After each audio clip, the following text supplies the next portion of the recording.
What is going on, everybody? Happy, what's today? Wednesday. Happy Wednesday. Welcome to the party. Kitty, how are you doing today? I'm doing great. Good. How's your eyeball feeling today? Yeah, I was just checking it out, looking at myself. Yeah. Still swollen. I look a little bit like a dino on this side, but it's okay. What if everybody hasn't been paying attention, maybe this is the first time on the podcast listening to you, like, what's going on with that face? What's going on? Yeah, so I had this little spot on my face that never healed. Like, it just kept coming back as like a scab almost, and then it would slough off and then it would heal, but then the scab would come back and then it would slough off and then it would heal. And the lady who kindly makes my forehead look nice and smooth, Brett, recommended that I go get it checked out by somebody. So I went in and I had it checked out. They cut it out, they biopsied it. Sure enough, it was cancerous. So I went in and they cut my face open, and like with what? What they cut with open? a razor, and they sewed me back up after they got. How many times did they cut you open? 3 different times. They went in and they took more skin. The last time that they cut, they were about to tell me that they needed to biopsy, or not biopsy. They needed to graft skin from another spot on my face, but like thankfully, like your butt. No, from other place on my face. But thankfully, we didn't reach that point. But I've had, my biggest issue is when I wear my glasses, there's pressure on it, so it doesn't heal, so it swells. But then when I wear my contacts, I'm like a partial blinker now, so it's dry. My eye gets dry, and then it gets irritated. So just trying to find a solution. How to make the swelling go down. I think your face looks great. Thank you. It looks like the first day you sent me a picture of it, because we went in there together and I was there for the first little cutting the scalpel thing, but then it takes like so long in between. I went and did some work, and then you did like 2 more cuttings and sent me a picture, and I was just like, holy. They beat me up. Yeah. I was like, it got real, like a little pit in my stomach. She was like, oh shit, like this is for real. And so, yeah, definitely looks 1,000 times better today. It does. Looks good. So anyway, that's a little update on the face cancer. What we're talking about today, though, is we just purchased a building. What was it, 2 days ago? Monday. Yeah. So 2 days ago. And we're going to break down the deal, mechanics, how we found it, how we financed it, how we almost didn't finance it, and what our exit strategy is going to be with it, how we're going to utilize it to cash flow, what, $2,000, $2,500, $3,000 a month. We don't even know. We keep changing exactly what we're going to do with that property as well. So let's talk about how we found it first. So how we actually found this property is through a real estate agent. So our real estate agent, Jesse Lagos. He's the one who helped us acquire our very first property. He helped us acquire this property as well. And he found it on the MLS, and boom, it's like, it was in my inbox, and in 5 minutes I told him to put an offer in on it. And guess what? We got it, right? So that's how we actually got that acquired, or how we got it locked up. And when was that, Katie? In November. Yeah, November of 2021. That was a whole year ago, and we just closed on it 2 days ago. Why is that? There was a lease in place. It did not end until the end of February. And why was that a problem? I don't want to inherit tenants. Yeah, but from the numbers, from a financial standpoint, why was it a problem? From a number standpoint, it wouldn't have cash flowed. It would have been negative every single month had we purchased it prior to that lease expiration date. And not just a little bit negative, like $1,500, $2,000 a month negative, right? Yeah. So this is an interesting point, right? So how can we come into a property, and not only are we going to make a cash flow of $2,500, $3,000, that's going to be what, $4,500 more than the previous owner had with tenants in there. Like, how does that happen? Like, do we just have some magic? You go sprinkle your magic. Yeah. Boom. Yeah. And so that's the question, right? And so that's how we're able to acquire this deal, is because we know something that the current owner did not know. And what was that, Katie? To split the current property into multiple cash flowing homes. So this property is set up as, it has 1,000 square foot shop space, and then it has a probably 500, 600 square foot like bedroom. It's got 2 bedrooms and a full bathroom, Mm-hmm. right? Actually, 2 full bathrooms on the main level. And then you can walk upstairs. As you can see, are you guys following? Are these guys following like my hand motions, like where I'm going right here? Like, can you follow upstairs? Okay, so you go upstairs, and then there's I don't know, it's probably like 1,300, 1,500 square foot studio. Yeah. With a really nice deck on it.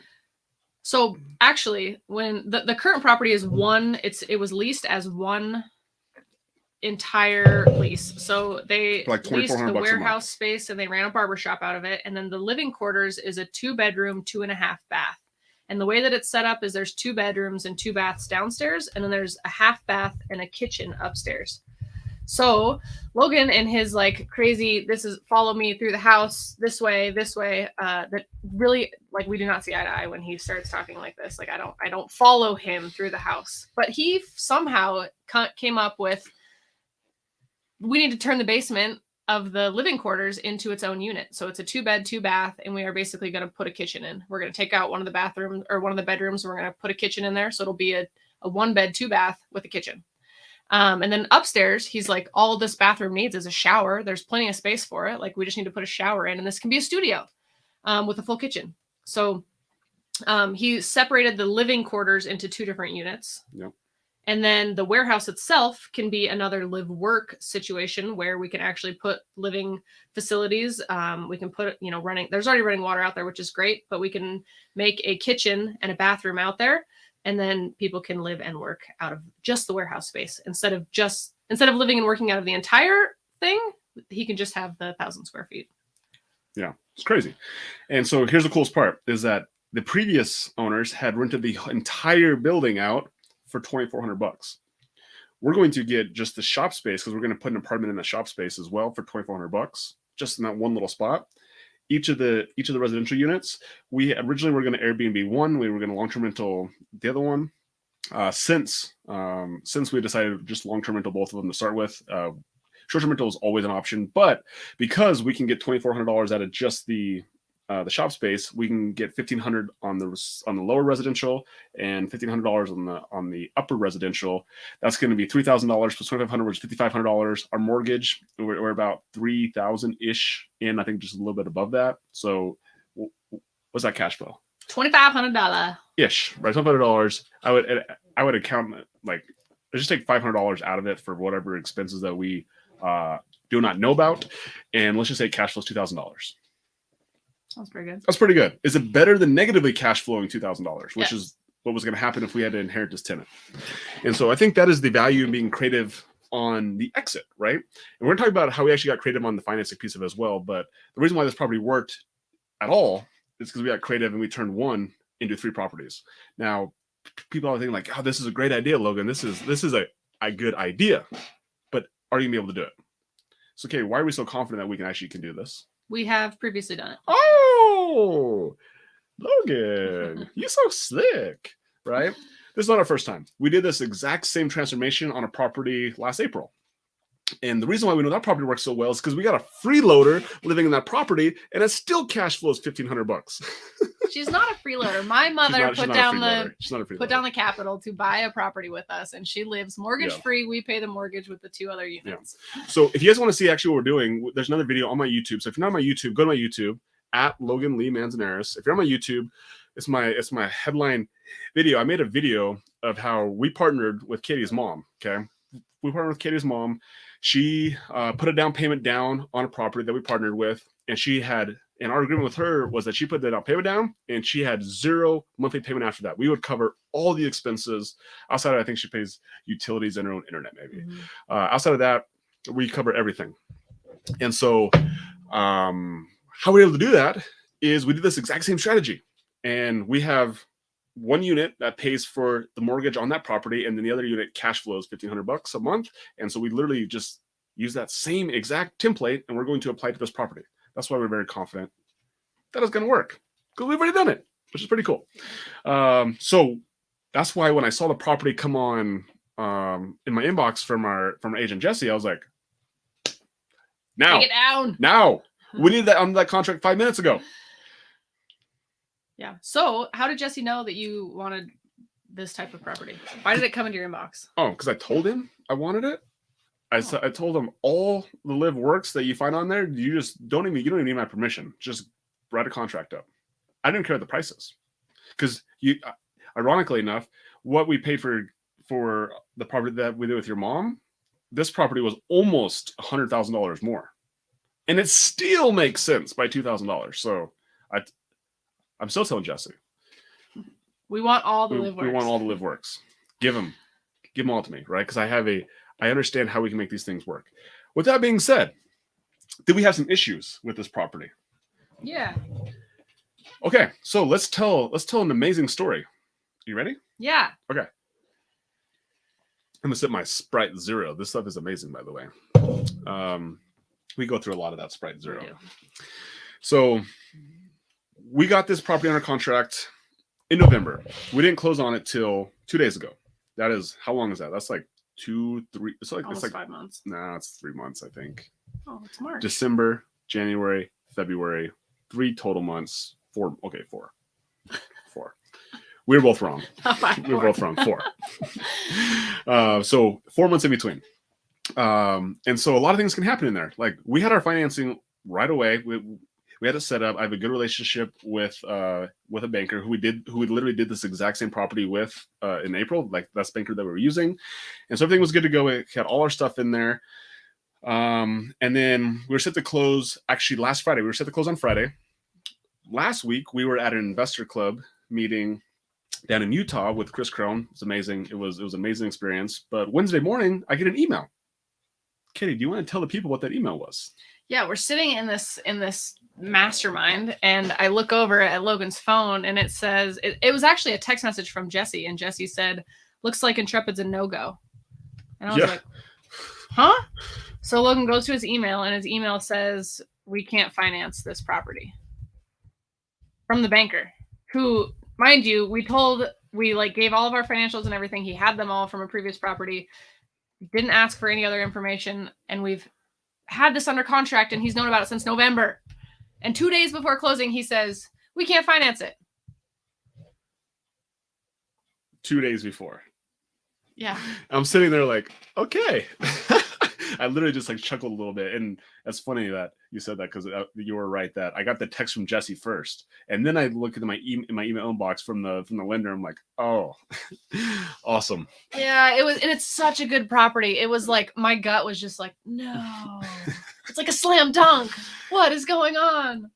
And so I'll tell you this, and this is something I've practiced. And so some of you guys probably won't believe this, but like, my very first reaction was like, okay, let's figure it out. Let's go right into solution mode. And I left the room, and actually I didn't leave right away, because I didn't want it I didn't want to dictate my feelings or what I did. I wasn't going to let the banker, I wasn't going to let anything adjust where I was in that moment. Like, so I stayed in the moment, and then when the moment was done, I got up, I went into the entryway and started making phone calls. And so I first thing I did was I called other bankers, right? And then Katie was like, "Well, are you gonna call Tyler, who was the guy who we were supposed to have the loan with?" And I was like, "What's he gonna do?" Like, I could get mad at him, I could yell at him, I could curse him out, whatever it may be, but is that going to actually create a solution? And so I didn't. So I got on the phone, I called people. We had a partner on this deal as well, and I called him and told him the situation. And he's like, let me call a different banker, someone he's got a relationship with. And very fortunate that he knows, not only does he know another banker, but he knows the president of the bank.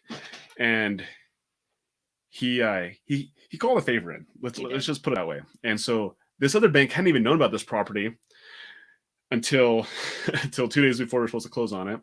He takes them over there to the property, takes the banker over there. We get into the property at 4:00 and walks the property, shows them all of our projected numbers on what we anticipate the cash flow to be, all these other things. And short story, they give us the freaking loan, right? We close on it just a day afterwards. We were able to use the appraisal from the other bank, and man, it was just one of the most, it was a really cool experience. Yeah. It honestly, it goes to show how important relationships are, because without the people involved, we would have lost the deal. But because we have relationships, we have connections, and people know people. Squat up. Literally, it is the only reason why this deal was saved. Yeah. There are a couple questions over here. I just want to go over. Is all of that legal? Yes, it is legal. However, you can run into zoning issues. So if the property is not zoned appropriately, you cannot turn it into multiple units without the correct zoning. Yes, 100%. Double check the zoning. Yeah. We're in a business zoning. It is. Which allows us to do any freaking thing we want to do. That's the benefit of being in a business zoning, is that you literally, like, it's a business. And what is the problem with the business zoning, which is what we're just talking about? Lending. Financing. You have to get a commercial loan. You got to get a commercial loan, right? So you can't get 30-year financing on this. So all those terms I was telling you, those are with, like, literally the worst possible terms you can get on lending. It's a 4.75% interest rate, which is literally a whole point higher than you could get on a normal 20-year or a normal 30-year. A normal 30-year. You get a 20-year AM instead of a 30-year amortization rate, which makes your payment just extremely high. And you have an adjustable rate mortgage, which means that it doesn't go for 30 years. It's I believe it's a 5-year amortization, or a 5-year ARM, where it'll adjust after 5 years. So that is the benefit of a business zoning, is that you can put it, like, however you can make money. They don't really care. The hardest part is that the lending requirements to make it cash flow they're just harder. And what was the down payment? 25% down. We actually got better. So we got a better down payment down. So our initial lender was going to make us put 30% down, and our guy who came through the last second, he actually only made us put down 25%. So that was better. So 25% of $645,000 is? I think it's 160. $160,000. About $160,000. How the heck did you come up with $160,000 in 2 days? Cash money, homie. Doesn't everyone just have $160,000 lying around, just waiting to put it on deals to make $2,000 a month? Petty cash. Yeah. So great transition, Katie. So how do we come up with it? Well, I alluded to earlier, we had a partner on this deal, right? And so our partner, not only did he help bring the down payment, but he helped actually end up getting us lending on this deal. So squat up, homies. Partner, he brought in 80. We were bringing in $80,000, right? But did we actually bring in $80,000, Katie? No. Negative, Ghost Rider. So here's what we did: is we did two things. We brought in a private money lender, and we also used a line of credit that we had, right? And so that's how we brought in our $80,000. We brought in HELOC, not a HELOC, just a line of credit, and then we used private money lender. And so what we did, though, was a little unique. So if you guys are into the real estate investing, which is cool, you should be. You probably heard of the term private money lending, but it's essentially somebody else is giving you a loan, and then you have your terms that you agree with that person, and then you just factor that into the cash flow of the property and say, can we make this payment on that, right? And so we brought a private money lender in, but we also didn't want to and we wanted to secure that private money lender, but we didn't want to do it against the property, because our other partner, like, we didn't want to, like, basically secure a lien position on something that that would have negatively affected him. So what do we do in that situation, Katie? Yeah, we actually used another property. We got a little more creative. So the private money that we secured actually is collateralized against a different property. So it's a property that we own, just Logan and I. No partners on that. No partners on that, so nobody else has to say, yes, we approve of this. So we collateralized that property to protect our lender. To use his money for a down payment on Intrepid. At the same time, protecting our partner, our equity partner on this deal, that there's no second lien or anything behind it, so it doesn't freak him out as well, right? So now it becomes a win-win situation. Then we have a line of credit on a different property that we were able to utilize as a way to bring the rest of that down payment as well. So how'd you get the line of credit? We just had a lot of equity on a different property. So instead of us doing like a cash out refinance, we had equity on a different property that we just basically have a line of credit against the equity on that property. And when did you actually get this line of credit? Did you get it like as we were under contract for this property, or had you already? Yeah, exactly. So like, and same thing with the private money lender. Did we get the private money lender like when we got the contract? No. Like we had this relationship, we had this built up, and it's just a matter of like forming these getting these resources ready, and then when all of a sudden you saw the opportunity, boom, you could strike. Right? And so ultimately, this all actually comes down to speed, right?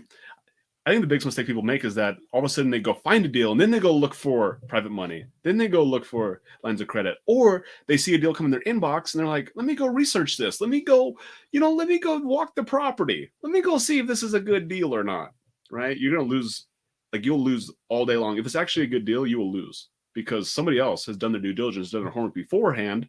And as soon as they see a good deal, they're like, give it to me now, yesterday. But what if you get a property under contract and then you do your due diligence and it sucks? Oh, has that ever happened to you before? Oh, We've locked up properties before. Honestly, it's not something that we do a lot of because we generally have a pretty good idea if we're going to buy something or not. But we definitely have locked up properties. Like, okay, this is actually not a good deal. This doesn't fit our buy box. This is like we can't make this thing work. And then so we'll let the contract go. We've only done that a couple times. So what happens when 2 days before closing you can't get financing on a property? You have it under contract, and you have to go tell the sellers that your financing is crumbling before your eyes. You threaten to get sued. That's what happens. Oh, shoot. Yeah, that was funny. I got a text message from our agent saying that they were going to sue us. They're going to sue us, and they were going to sue the lender. They were going to try to withhold our earnest money, which I think was like $6,000. And I was like, it honestly didn't affect me because like I was just so focused on getting this deal done anyway that I was like, it doesn't matter. We're like we ain't getting sued. Yeah. And it brings up another point. Like some people think that other people's intentions are not what they are, and everybody's intention in this whole entire deal was for the property's ownership to transfer from the current owner to the new owner, which was us. Yeah. And sometimes we just need to be reminded, like, we also want the property to close. So we will do everything we can in the next 2 days that we have to get the property closed. Yeah. It was awesome. Yeah. So that's how we got to where we got to, right? We found the deal on MLS. We knew what we wanted. Our real estate agent found it, got it locked up, had a relationship with the other agent, which gave us basically like I'm sure he had other offers, but we got in.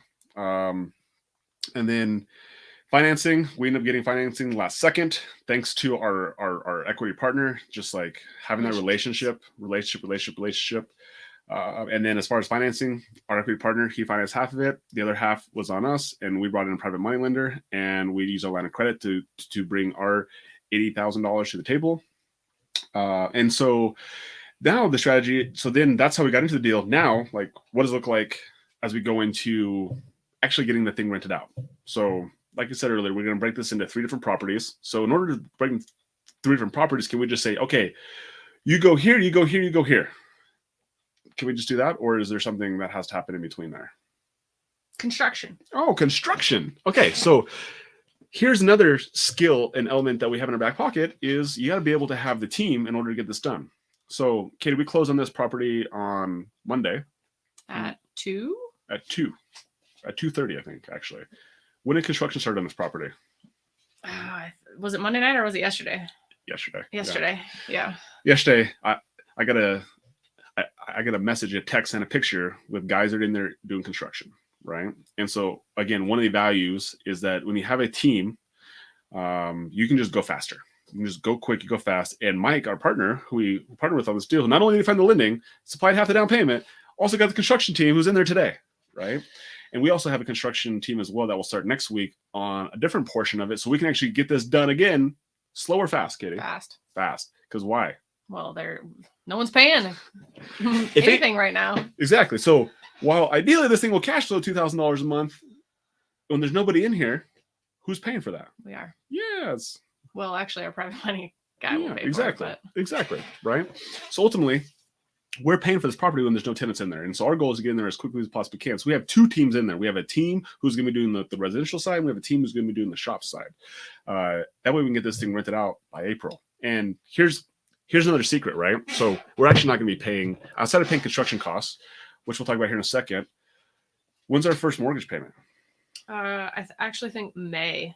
So usually they give you at least 45 days before your first mortgage payment is due. However, if it falls funky in the middle of the month, sometimes you get up to 60 days before your first mortgage payment is due. So here's a little hack, a little secret when you're doing financing, is that of course you got to come with your initial down payment, but if you can strategically place it, you might not have another payment for a month and a half, almost 2 months.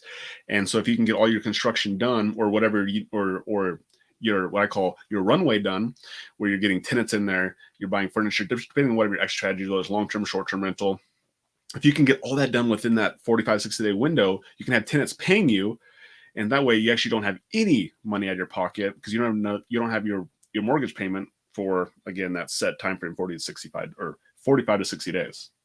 Right. So that's what we're trying to do. We're in the hustle right now so we can get a tenant in there to not only pay the first month's rent, but if they're long-term tenants, what else do they usually pay as well? A deposit. They usually pay a deposit. Right. Now, are you supposed to technically use that as a way to fund anything? No, do not, because if they move out, they need it back. Yeah. Ideally, you're supposed to put that in a separate bank account that is called the untouchable fund.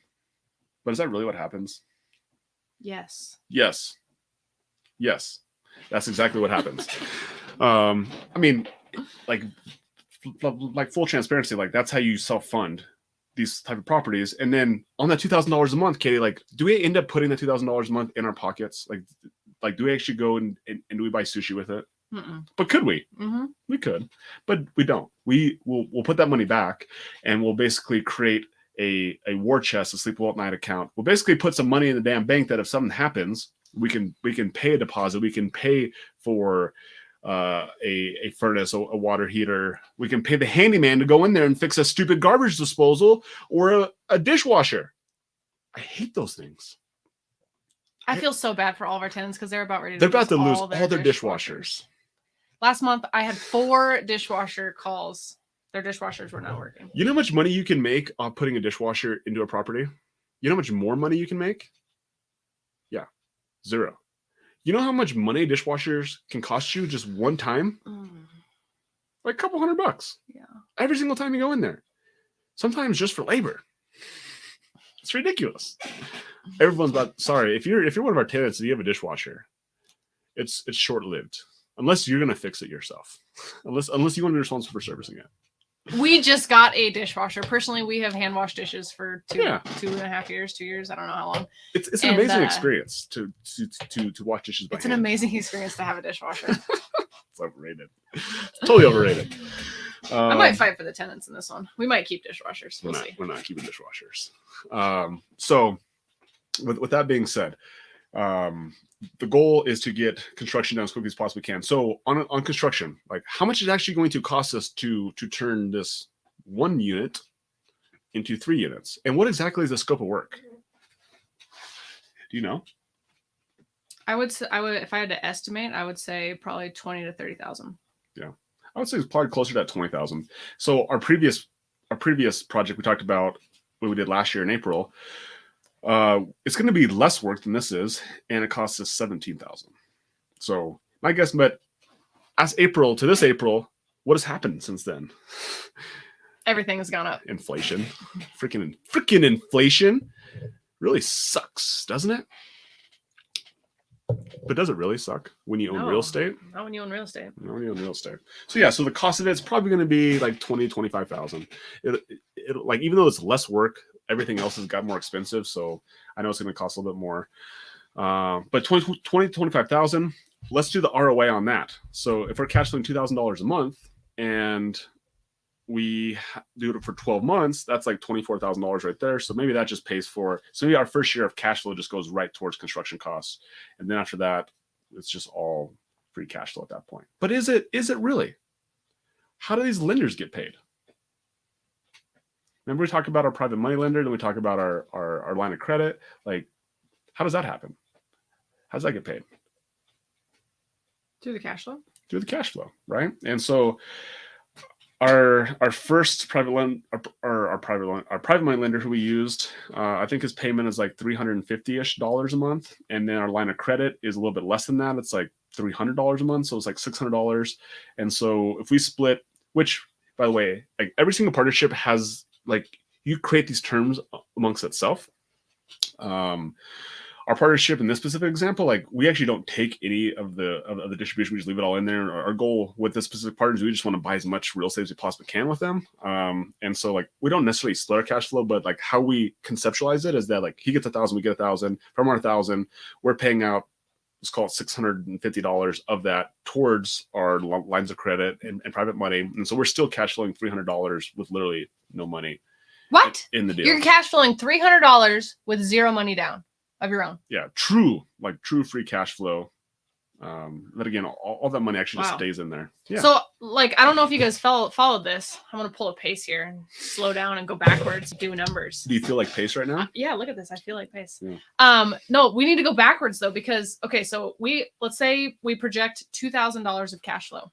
We are in a 50-50 partnership. Like Logan said, you can negotiate terms however you want. So basically 50% of that 1,000 goes to our partner, which leaves us with $1,000 cash flow a month. So we took private money. The payment to pay back the private money is $350, let's say. And then we took out a line of credit. Let's say it's $300 payment.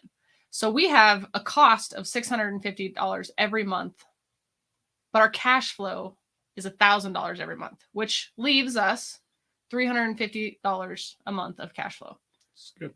And we put zero money in. So what is the return on investment? It's called infinite. Infinite? Infinite, I think is what it's called. That is an infinite return. So how many times would you want to do this?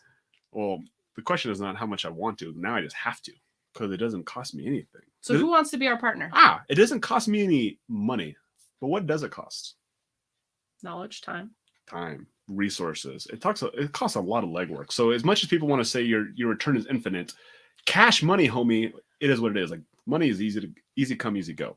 It costs a lot of time, attention, a lot of relationships, a lot of doing the upfront work, finding the deals, managing the deal, like being able to manage the deal, being able to get lending, like creating these relationships. Like that's where the real cost of it is. And so I don't want to make it seem like it doesn't cost anything and anybody can do it, because I'll tell you what, there's a lot of cost that goes into it.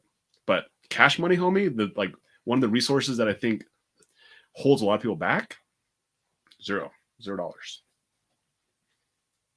Pretty cool, right? So that's our strategy.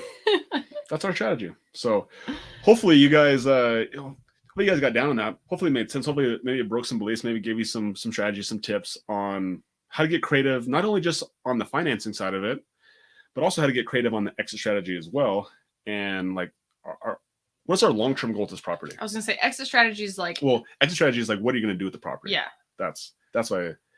This property we will hold on to forever. Forever, right? Our goal is to hold everything. Because why?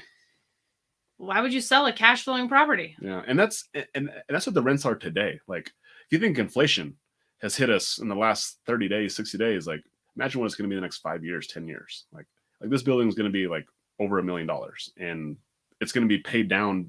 And here's the benefit of doing a commercial mortgage with what I would consider terrible terms. So the interest rate, that actually doesn't help you, because that interest just goes to the bank, right? So that 4.75 interest rate doesn't help. But having a 20-year amortization rate versus 30-year amortization rate, while it kills your cash flow, think about this: it pays your loan off 10 years faster. So a lot of our $3,000 a month payment actually goes towards principal, whereas a regular 30-year loan, most of that actually goes towards interest. So there's one silver lining of it, is that we're going to have tenants pay off our mortgage, and eventually we'll have a property that either we can like use the equity to go buy more properties, or we'll just have a paid off property, which I doubt that's probably going to be our strategy, because we like to buy properties. But who knows what's going to happen in the next 5 to 10 years. But at least we know that this asset is going to be humming and hawing and doing cool things. So buy and hold forever. That is the game. Katie, anything else you want to add about this breakdown, this deal? No, this one was a fun one because it was like a roller coaster ride. There's lots of things going on. It was like a 4-month roller coaster ride, not 5 months, not 3 months, 4 months roller coaster ride. And there's lots of cool stories. And there's gonna be lots of cool stories in the back end of this, because again, we're just starting construction in this whole process. So we'll keep you updated on this whole thing. But at the end of the day, we're looking for more deals, looking to squat up. So I see you guys in the comments. Like, if you're looking to squat up, partner up, whether it be you need credit, you need money, you need partner, you need a deal. Let's team up, let's squat up. That's our goal. We're buying deals in Montana. We're buying deals in Idaho. We're buying deals in Utah, Colorado. So Arizona, as well. Let's go. Let's run away from winter. Let's run away from winter where it's warmer. Exactly. So anywhere's warmer than Montana. I promise you that. Maybe not Idaho, but everywhere else that I've talked about is definitely warmer than Montana. So Katie, I appreciate you. Thanks for being on this little podcast and sharing your wisdom. And like the cool part is like you're about to get the tenants in there, and like those numbers might be conservative, by the way, of what we get for rents. But I'm just trying to make it so it's a slam dunk home run. So yeah, appreciate you. Appreciate you. Happy Wednesday. My name is Logan Manzanares. Katie Manzanares. And we're out. Bye. Bye.